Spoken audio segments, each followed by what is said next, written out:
Hello and welcome to the Random Talks where we speak of everything and nothing at the same damn time. Since it's the month of love, I will be speaking on black love in particular because I'm black and in love.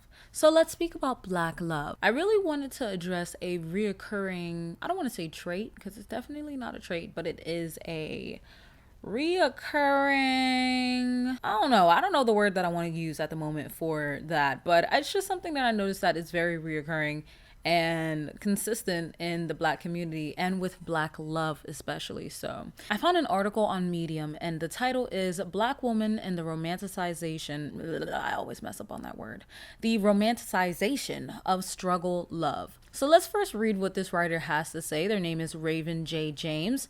Of course, I am going to have the sources in the description box below if you want to read it yourself. I have found that we have taken the phrase ride or die and have completely run it into the ground. Loyalty has been characterized as sticking by a partner despite them not only being unambitious, emotionally unavailable, and financially unstable, but also when they have no real intentions of making a change. Obviously, all men do not check these boxes, and we all have opportunities for growth that we need to work towards.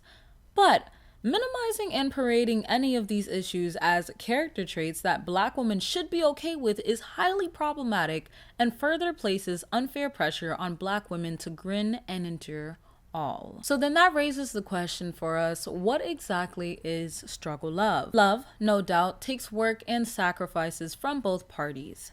In the context of long-term monogamous relationships, it is the decision to grow and do life with another person. Rather than falling in love with someone, I believe we choose to love someone. The important thing about love is that the effort is coming from both sides. In a nutshell, it describes a relationship in which all of the work, sacrifice, and growth is one-sided. It all falls on one person to make things work and to be any and everything for their partner. But in actuality, struggle love isn't a partnership at all. Struggle love is based on a deficit mentality and the idea that black women are not only worthy of any other experiences outside of trauma and struggle, begging for whatever scraps they can strong arm from their partner.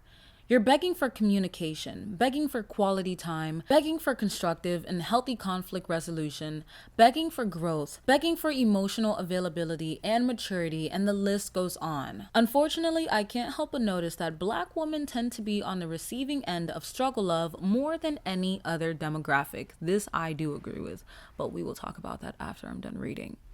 The idea of the ride or die woman seems to have good intentions, but it actually just reinforces black women being treated as though they should serve as rehabilitation centers for men, specifically black men too. But you ain't hear me say that, just let me keep reading.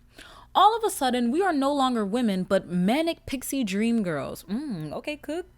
We're expected to love him unconditionally, work to make him better, support him, uplift him, encourage him, pick him up when he's down, and believe in him. Nigga, I don't believe in you. I don't believe in you. And it's, I want to wait to say what I want to say. But at the same time, it's like, okay, I feel like you can believe in a nigga to an extent, and then at some point it's like, okay, so you've been sitting on your ass for 2 years, you've been sitting on your ass for 3 months, you've been sitting on your ass for 10, like it's getting scary, it's getting spooky, and I'm not here for that. I feel like it's okay to believe in your partner, but at some point we have to recognize where it's like, okay, now am I believing in you, or am I being fucking gullible? Because at some point, nigga, I've been believing in you for 6 months. You ain't do shit to work towards getting out of your situation. You ain't do shit to working towards the betterment of yourself, which leads to the betterment of this relationship. It's 2 years. It's been 2 years, okay? What are we gonna do? Because I know what I'm gonna do. What are you gonna do? Because I can only believe in you so much. Nigga, do you even believe in yourself? If you believed in yourself, you would have went out and worked towards your goal that you say you have. Ooh, I'm gonna hold my thought, but I'm gonna give you some food for thought. Just to leave it, I'm gonna just put it on the plate. You ain't gotta eat it. You ain't gotta be hungry for it. You ain't gotta be craving it. But that's just something I'm put on the plate right now. Of course, these are things we should do for our partners. They said that in parentheses. But when the expectation is for women to check all those boxes while her partner sits idly with his feet kicked up, unwilling to reciprocate, that's when all bets are off. And the supposed reward is, of course, the guy, the ring, finally being chosen after doing the hard work of proving you are worthy of being a wife, while he has not proven his worth to you or even himself for that matter. Let us not forget how social media prescribed black women as the antidote to treat Kanye West. I couldn't even get it out. To treat Kanye West's troubling issues. Kanye! Nah, listen, nah. You know, I know we're speaking on black love in this episode, but keep it. Whatever you doing over there, I'm happy for you. But I'm happy for you if you keep it over there. Stay over there, cause don't bring that foolishness around here, okay? We already have enough black men, no tea, no shade, no tea, all shade, all tea. You know, sexualizing black women for the way that their bodies are naturally built, which in turn made other races and other people see black women and sexualize them immediately. So please, you keep doing what you're doing over there. I don't think it's right. Race, no matter of the race, I don't think it's right. But we have enough niggas, okay, pimping us out, bitch. So stay over there with your Kim Kardashian copies. You about to be on the market. So I'm nervous because you're getting a divorce right now. So I'm nervous. But don't, boy, I just had to say that real quick. My bad. That's not to single anybody out. But like, if Kanye West think black woman is going to fix what's wrong with him, no, I'm good. I'm honestly like, we have fixed enough niggas. In her 2019 story in Human Parts, Ara, now listen, I be feeling bad when I pronounce y'all names wrong. But if I pronounce this name, you will find it offensive. So I'm just gonna call this person Ara. Okay? My apologies. And I'm not trying to offend nobody. But that's a long ass motherfucking alphabet name. That's a lot in your name. Explains how women are conditioned at a young age to believe that marriage is something a man does for a woman, rather than something a man does together with a woman. Let me read that again. Explained how women are conditioned at a young age to believe that marriage is something a man does for a woman, rather than something a man does together with a woman. Interesting take. That we are pushed into a dangling carrot mentality of marriage being a reward. Black women and the proverbial table. Many of us has been in or observed one of those annoying "what do you bring to the table" discussions. I fucking hate those with all my bones. Many of us have been in or observed one of those annoying "what do you bring to the table" discussions. I mainly see this type of conversation going on within the black incel, faux alpha community. Yep, that's a thing, in parentheses. Filled with a bunch of Kevin Samuel disciples who are working overtime to fill his shoes. Personally, I just want to burn down this table because I'm sick and tired of hearing about it. What should be a discussion about black love and what both parties can provide in a healthy relationship has been reduced to unnecessary dragging directed towards black women. Let me repeat that again, okay? What should be a discussion about black love and what both parties can provide in a healthy relationship has been reduced to an unnecessary drag directed towards black women. These conversations emphasize the idea that black women have to go through hell and high water in order to be worthy of receiving genuine love, respect, and commitment from their significant other. We are pushed to humble ourselves and lower our standards. And when we have the audacity to speak our romantic interests to be financially stable, not rich, mind you, we are labeled as gold diggers. Though I will say that a lot of the young men I've encountered who worry about this don't actually have any gold to dig into. So I'm not sure why they're so guarded. Y'all niggas don't even got a fucking pot to piss in. You talking about gold digger, where's the mines? You can't be defensive about a derelict mine. Baby, it's not there. It's not there. You ain't got shit for me to dig, bitch. It's just the thought of the money that you want to have. And you're like, oh, let me protect them. Like, you know, if it's something like that, that's being delusional. And I can respect it. I love a little delulu. In a 2014 study about race and attraction, user data showed that most men on online dating sites rated black women as less attractive than women of other races and ethnicities. Along with Asian men, black women are often characterized as least desired within the context of online dating. I'm gonna interrupt, but I find it funny that most men on online dating sites rated black women as less attractive than women of other races and ethnicities. I just find that so interesting because when black women speak on these issues, it's, you know, it's invalidated. We're belittled and told, oh, you're just victimizing yourself. But this is not something new. And black women have felt this, which in turn, I guess, in a way, that's also part of the reason why, like, people come on my platform and they say, oh, you're so pretty, you da da da da. And I don't mean to make this about myself, but I am a good example. They come on my platform and call me pretty. They say these things. And though I appreciate that, and I'm so thankful for that. But due to how I've grown up and the lack of one representation, which I learned from my therapist, that kind of shocked me. I was like, oh shit, I hate myself because I've never seen a black woman around me that does love themselves and truly loves themselves. So that's another thing. It's lack of representation, and then also lack of love. And I guess in a way it's like, oh, it's not a black man's fault. Like, how you gonna blame black men because you're fucking insecure? And I'm not blaming any man. I'm not blaming men, women. I'm not blaming anyone. But I'm saying that my insecurity, and I definitely feel as if a lot of these young women insecurity, black women insecurity, stems from what we saw growing up and what was depicted as beautiful. And unfortunately, what was depicted as beautiful was the opposite and looked a lot different from a lot of us did and do. So, love Zendaya, but when you see a bitch that look like Zendaya and she's seen as beautiful, and you look at me, I'm not a Zendaya, bitch. I'm not a Zendaya. Only recently has a woman with my deep tone, mind you, I'm not even the darkest of the tone, but a woman with my deep tone has been seen as beautiful. I have like a deep caramel. You know when you put sugar on a stove and you cook it, that's my skin tone. You can't tell because the light's not, they be trying to take my, but I have a very deep tone. So it's only recently that someone of my color has been seen as, ooh, okay, pretty girl. I remember the first time I started getting called pretty in high school. It was my senior year. I said, what? This is not to point fingers and blame anyone about, oh, this is why this is.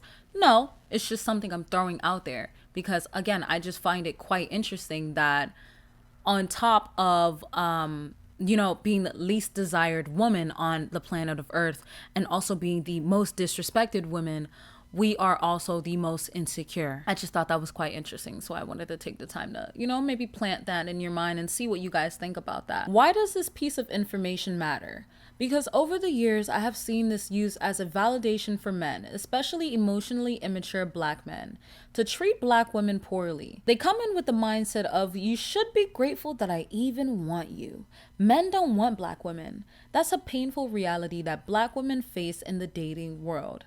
However, we can attribute this idea of black women being at the bottom of the list to the harmful negative stereotypes that plague us. The angry black woman, the Jezebel, the mammy. Either we're supposed to be angry and bitter powerhouses that don't need nobody, someone's hypersexual fantasy, or the Marty caretaker that puts her life into serving everyone but herself. Either way, the messaging portrays the same false idea of black women being difficult and unattractive. This message tells the average black woman looking for love that she has no choice but to settle. That men disrespecting her is the best she'll ever get. That waiting for a guy who has their life together is pointless and somehow unrealistic.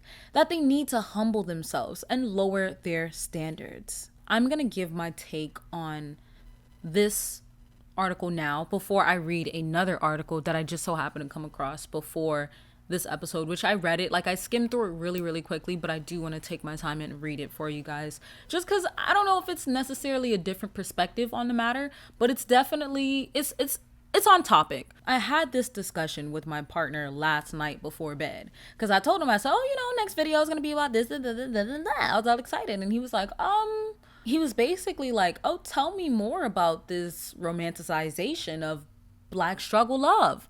And I said, well, what do you mean? I said, well, it's exactly what I said.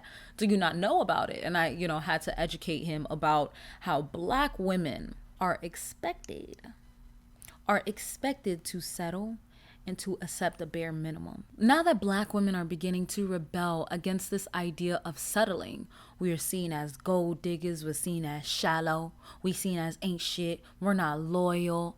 And I think I think it's very interesting to me to have standards and people hate on you for these standards.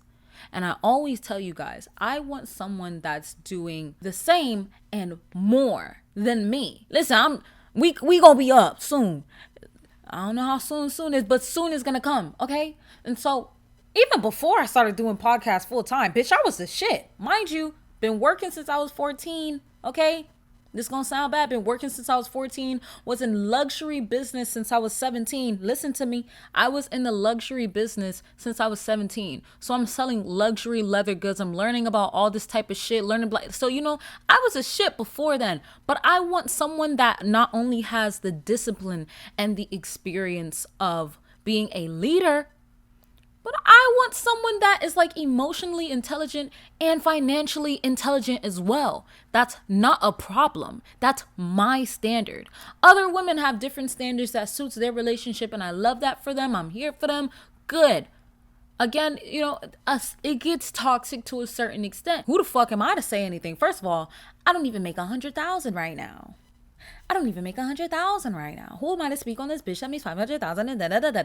Like, bitch, I don't care how you get the money.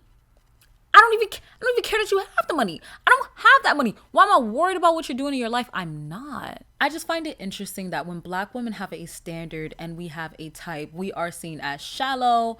We are seen as gold diggers. We're seen as everything under the sun that isn't fun. And I hate that. I hate that for us. There's no space to move forward because of this mindset. I'm happy for the Black women that are rebelling against this ideal of having to struggle and having to settle with a man that they know not shit. You know they not shit. They verbally abuse you. They physically abuse you. They financially abuse, bitch. They financially abuse you. It's like, and if you say, you know what? I don't want to accept this. Even though I do love this person, we are not compatible. That is okay.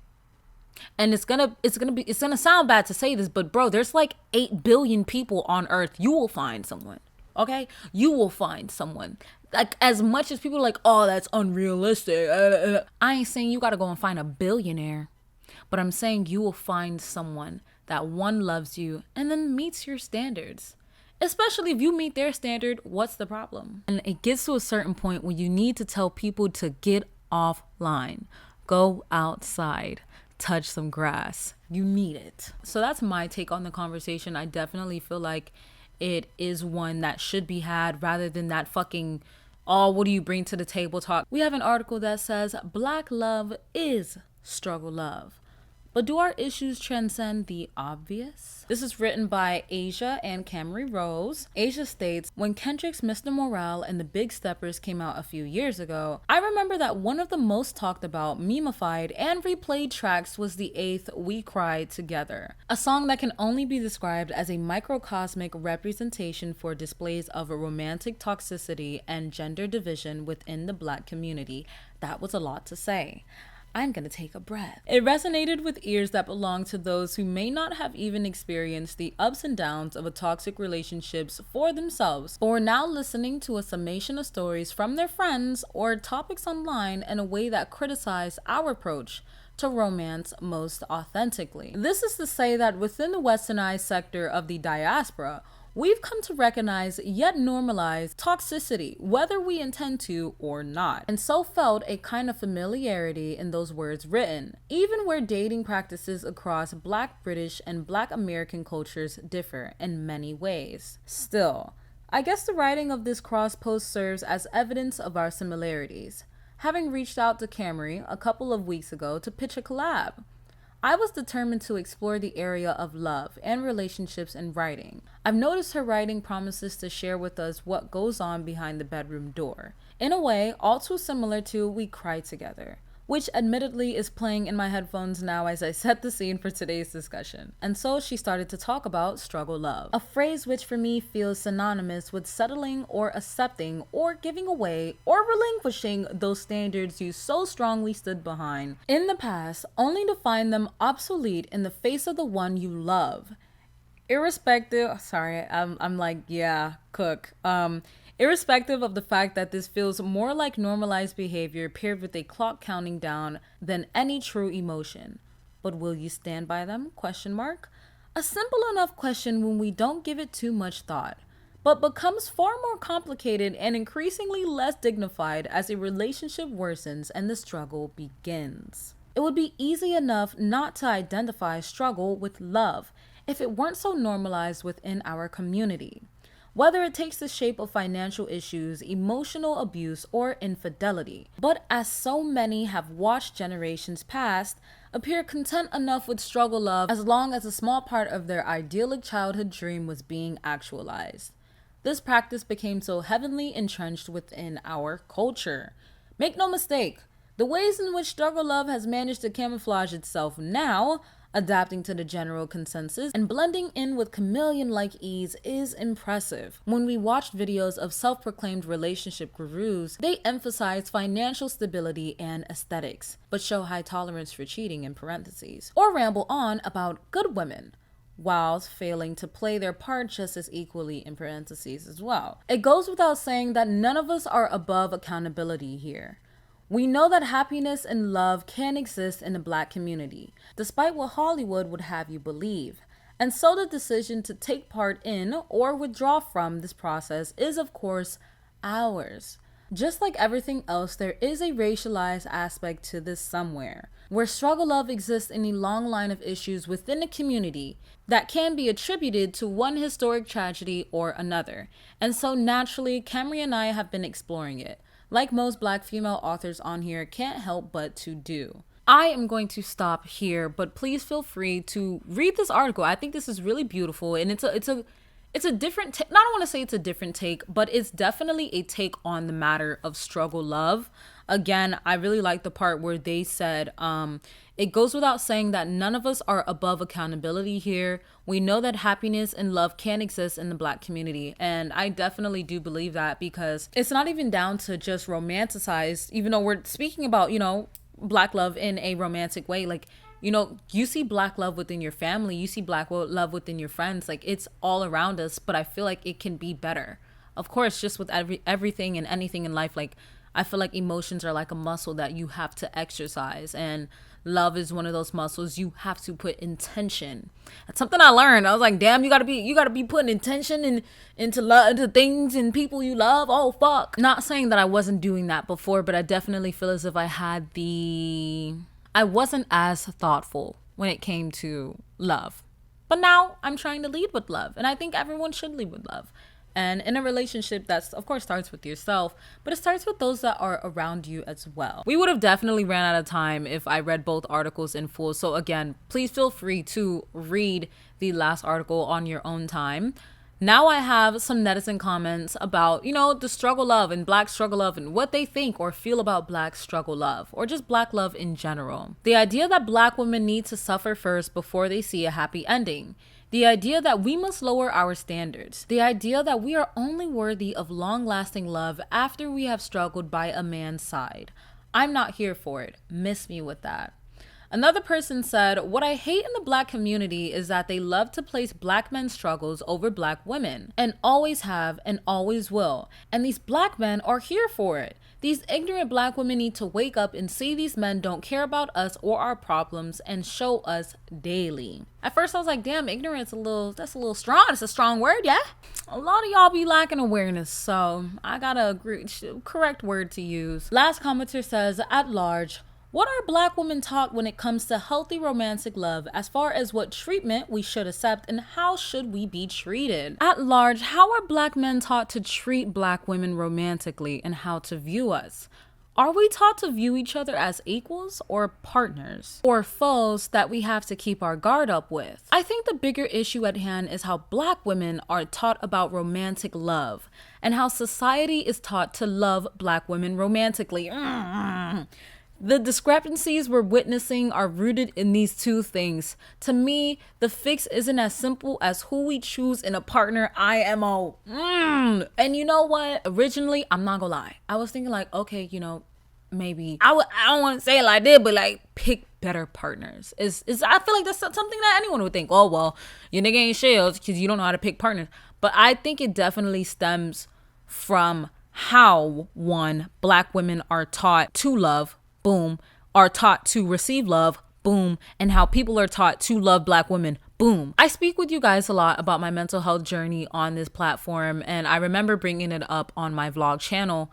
But a big part and a big reason that I wanted to go back to therapy was because I noticed a wall I built up regarding men in general. My reasoning to go to therapy wasn't because of this partner, but it was because the way I show up as a partner and the way I show up as a daughter and the way I show up as a friend. So my perspective on love changed for love, yes, but I had to unlearn a lot of these tendencies. What was displayed to me as love? I was never taught how to love. I was never taught how to be loved. That was just something I've seen, the women or even the men around me receive and reciprocate love.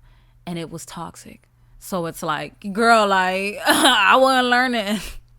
I wasn't really learning, like, for real. I wasn't learning at all. So I think those comments were quite interesting. Let me know what you think regarding this romanticization of struggle love. Do you believe Black love is struggle love? Because that's a crazy take. I'm not gonna lie. I do think that's an insane take. Saying that Black love is struggle love, I can't agree with that. This is a podcast meant for discussion. So please let me know what you think in the comment sections. Be respectful or you will get deleted. I always tell you guys this, be fucking respectful or you're getting deleted off the face of this fucking planet Earth, bitch. But yeah, let me know what you think. I'm honestly open to the conversation. This is a very interesting conversation for me. So that's why I'm really emphasizing you guys to comment. And also, like, y'all haven't been commenting as much. Like, where y'all at? What the fuck? Y'all only really come through when it's something about being gay.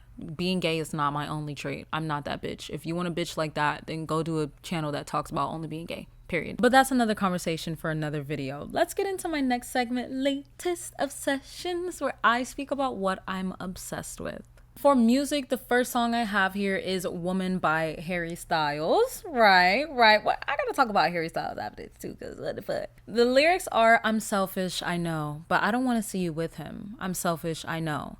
I told you, but I know you never listen. I hope you can see the shape that I'm in while he's touching your skin. Ooh, I said, ooh, Harry, are you okay? So I noticed that I was just a hater at some point. And I think we're all haters at some point because I was going based off of what I've seen on the internet, and that's my fault. I should not have based this person's music on the cringe that was emitting from the internet regarding this person, because this song just came on like it came on briefly. Okay, so story time. I was a little drunk. I was on my way home in an Uber. I put the window down because I said, you know what? If I smell this strong ass car freshener, I'm going to puke. So I said, let me put the window down. They drive, put the window down. I see these girls riding their cute little buggy and they blasting She with the windows down. And I was like, oh, like they're such a fucking vibe. I was listening to their music and I was like, this with the window down. I was like, yeah, girl, like I'm really feeling the vibes. And I said, wait a minute, what's this fucking song? I used to listen to this song. It's She by Harry Styles. So, I had to go and get the song, but also while I was listening to the music, Spotify recommends you music. And then they recommended Woman. And I was like, Harry, I know you sang. Oh, I said Harry sings. Like, and that's the problem. Stop basing things, like stop going based off of what people say and what people like. Cause you never know, you might genuinely like, and I wasn't hating on Harry, but I just wasn't interested in him because of the discourse I saw regarding him. Now, of course, it's different. I'm not gonna let anyone else, like whatever the fuck they say on, people talk shit all the time. I noticed that on Instagram. Fuck.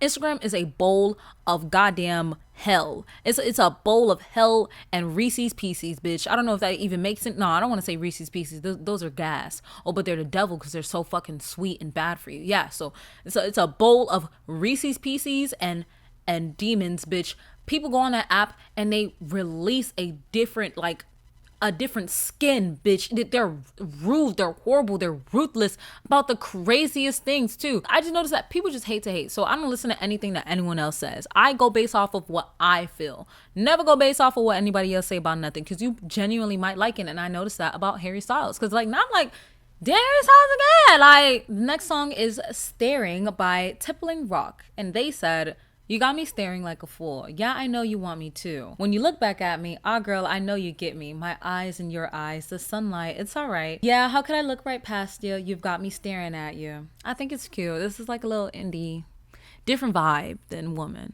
But cute little indie, little ting. And then the last song is It's My Life by No Doubt. You know, I've been in my like little party, not party, because it's not party, but it's like I'm just a girl. I'm different. I'm living my life. I play this in the morning. I'm fixing my bed because I fix my bed every day, every time that I wake up. Good habits to start. Sorry, another trailing off. Good habits to start if you really want to learn how to get your day going. I started this in high school. I used to talk shit about my grandma every day. We got out of bed. She fixed the bed. I said, Grandma, you couldn't sit on the bed because if you sit on the bed, she gonna yell at you. Why you sit on my bed? I make my bed. So you couldn't even sit on the bed. So I said, Grandma, why you fix your bed every day? She said, that's how I live my life. I said, ooh, clocked it, girl, period. And then I started fixing my bed in my room. It's just a cute little thing to do in the morning. It literally starts your day. The quote we have here is, oh, it's my life. Don't you forget, it's my life. It never ends. Funny how I blind myself. I never knew. If I was sometimes played upon, afraid to lose. Now I'm thinking about these lyrics. What the fuck does that even mean? Oh, so let's get into movies. Last night I watched Interstellar. That's a long fucking movie. That's all I gotta say. No, I have a lot more to say. But that's a fucking long movie, girl. I got distracted at least like 6 to 7 times. I had to put my phone upstairs because I was like, if this phone remains down here, I will continue to lollygag. So I put the phone upstairs. I said, right, 2 hours, 49 minutes. And then I thought to myself, I said, didn't you sit down and watch Nosferatu? I said, why are you acting like this is such a problem? And the thing is, I wanted to be like, I wanted to be a scientist and then I wanted to be a marine biologist. So it's like, I wanted to be a fucking scientist at some point. This was like, I knew it was something that I would love if I locked in. And of course I did love it and I did lock in. But let's get into my shows. So I started Squid Game season 2. We need June 27th to come out now because that ending was actually very absurd. That was an absurd ending. I feel like they could have stopped it at a different point in the show. But they stopped it there and that irked me. At least in the first season, we had like, it closed. And it was like, oh, okay.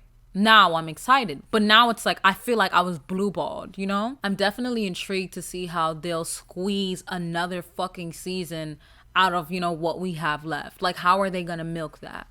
I get it, but how are they going to milk that in actuality is what I'm wondering. I know I just yapped about it, but if you don't know what Squid Game is, the overview is hundreds of cash-strapped contestants accept an invitation to complete a children's game for a tempting prize, but the stakes are deadly. So they're playing children's games, but if they lose, they die. They didn't receive that before applying. Like, they didn't read that in the contract before, I know that wasn't very long, but I don't really have much for my latest obsessions. But I will dive right into my next segment, Pillow Talk, where I speak about listener confessions. Let's see what y'all got for me here today.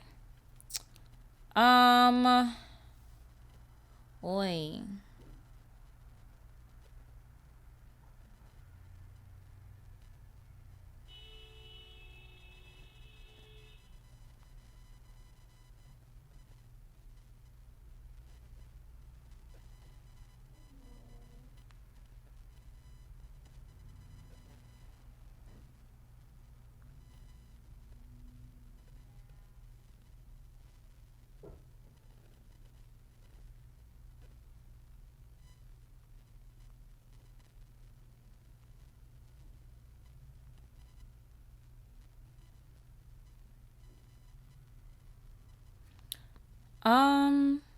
So basically when I was 14, I had a really bad habit of reading the most horrible, freaky ass, shit toe curling fan fiction on AO3 I could find.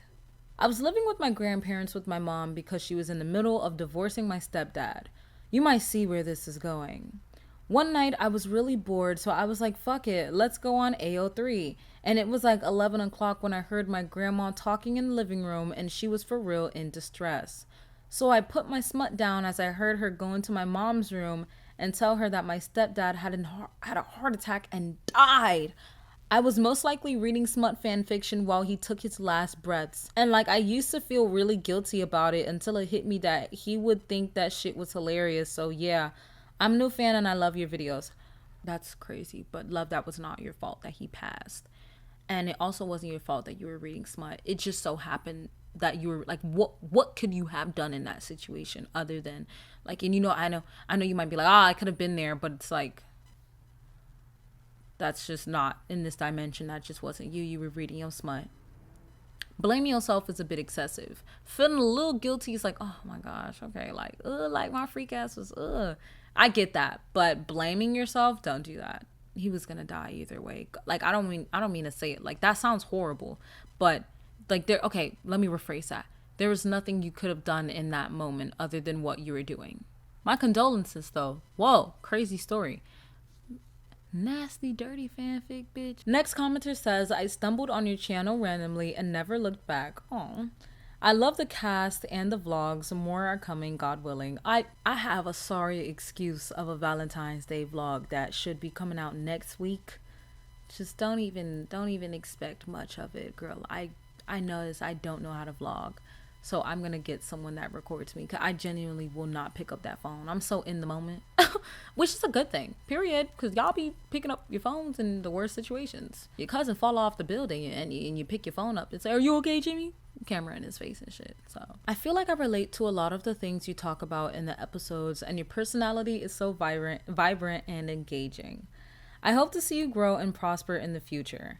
I have a little question, which if you don't feel like answering, fair enough. It's not like anyone else will know I submitted this but you. LOL. Oh well, I mean, I am reading this on a podcast, so everyone will know. And if I don't want to keep it, I most likely will. I probably won't answer it in the best. I mean, let's just see. Maybe it's something I do want to answer, so let's just see. I wanted to ask, how do you take away the information you get from therapy? I ask because I'm looking to start therapy myself. Because what the fuck going on, y'all? Dead-eye, bro, like, what am I? I got put in this world gay as heck, shout out men, actually never mind, y'all men got enough. With a homophobic family, still living at home at 21, and it's low-key taking a toll. Valid as fuck, everything is expensive, plus I live in London, so everything house-related is even more expensive. I got my job and a degree to do, and I'm thinking I got ADHD, so I'm really trying to pause and better myself. Not gonna lie, I got a little distracted, but the main point is, what do you do to make sure you don't just end a therapy session feeling like, oh, okay, that all makes sense. Why don't I feel any better now? This ended up bare long, but I hope you read it. This ended up bare long. Sorry, hold on. Let me perfect that. This ended up bare long. I was once like you, girl. The way I step into therapy, though, I am always in control, right? Or at least I'd prefer to always be in control. When it comes to therapy and being vulnerable and wanting to better yourself, it's hard. Like, it's genuinely a difficult thing. So I understand what you mean when you're like, how do I just walk out and be like, okay, like, why don't I feel better now? Because the thing about therapy is not that hour-long session you're in therapy. That's not what you're there for. When people say you don't need therapy, I can kind of agree and understand that. I feel like therapy is a really good, like, let's just say you're writing. It's a really good header, but the rest of the text, that's all work you have to do. Like, you have to put in that work. Again, let's just bring it back to love in my relationship and how I showed up and cared for my partner with love in mind. Not even just with my partner. I was just such a mean person. Like, and I'm not saying like I was mean, like I would shut up, bitch. No, I wasn't like mean. But when it came to my partners, I was very like, if something like didn't go a way that I expected, I would, close off and shell up and just not want to talk about, oh, okay, you know what, just go ahead, you're good. I don't even want to, just let go of things. Instead of talking and communicating, I would just shell off and shut off and not even try. But I had to learn that that's not how you love someone. That's not how someone can love you. So I had to put in that work and that effort to be better.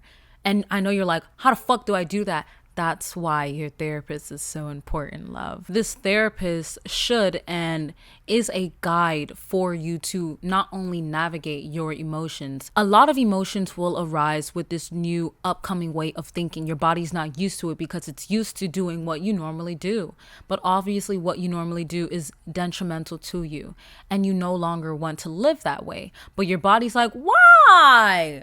What are you doing? I just got the system all figured out. What are you doing? So that's where a therapist comes in and they're like, okay, so what did this mean? Let's do this and that. Let's navigate this. Let's deep dive on it. That's what that therapist is for. So all I have to do is like give you advice on being a little open minded and listening to what your therapist is saying, especially if you pay for a girl, because I'll pay for my shot. Pocket bitch. I ain't gonna tell you how much the sessions are. I stopped going at the moment because they're a little expensive. I need to get my money up. I'm waiting on this. Y'all seen I kept getting sponsorships. How the fuck am I supposed to fuel my mental health if I ain't got no money? I hope I get 10 more sponsors. I'm sorry if y'all. I'm gonna try and tell them like, oh, give me more money. But girl, like if I get 10 sponsors in every video and the video banger is just I got a sponsor and like please just. I can't say what I was about to say, but it starts with S and it ends with IP. You'll have to find the effort to continue for yourself. That's the only advice I can give you, really. And then also speak with your therapist and see if this therapist might not be for you if you genuinely walk out and you feel as if nothing that you spoke on was beneficial for you. You understand? Because I had to switch my therapist because she was really cool. She was really sweet. She understood where I was coming from, but I felt as if there was no improvement. Like she was just listening to me. My current therapist is like, right. So let's deep dive into that. Do you know that this came from this and this and that? The right questions were asked. And I think that's what's really important. If you have a therapist that genuinely cares and is interested, that's perfect. Rather than a therapist that's just going to sit there and let you rant for an hour. If I want that bitch, I'm going to rant to Pikachu.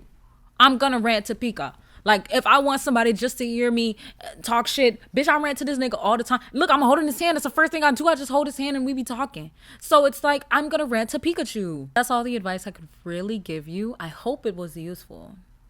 This is all I got. I don't know if y'all know that meme, but it's like, I'm chronically online. That's all I got. Oh, man. What's his name? Terry? I feel bad for that man. But take care, brush your hair, wash that motherfucking derriere, and I guess I'll see you in the next video.